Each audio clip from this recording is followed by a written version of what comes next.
ప్రత్యేక సాధనా దీక్ష లేని సామాన్య భక్తులకు ఉపస్సు, తపస్సు బాబా వద్దన్నారే గాని, తీవ్ర సాధనలో ఉండే సాధకులకు మాత్రం ఉపవాసాలు తప్పనిసరి అని భావించడానికి వీల్లేదు.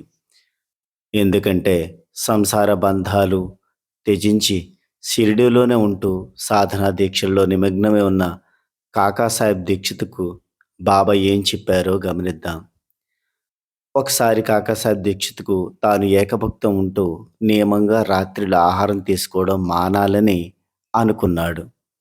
అలా అనుకుని మసీదుకెళ్ళగానే అప్పుడు బాబా, కాకా, రాత్రికి మామూలుగా భోజనం తయారు చేసుకొని తిను అన్నారు. అంతే.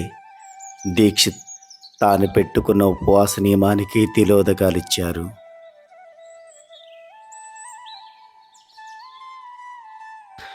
ఈ సంఘటన బట్టి బాబా నిరసించిన వ్యర్థాచారులో ఉపవాసం ఒకటి అనేది అర్థమవుతుంది.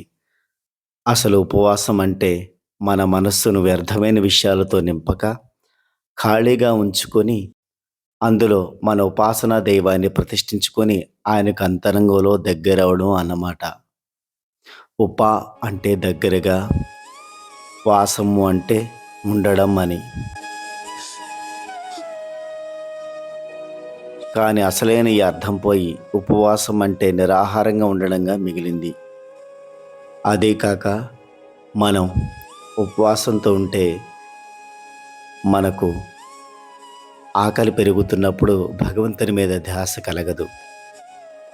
అందువల్ల కూడా బాబా ఉపవాసాన్ని నిరసించారనే చెప్పుకోవాలి.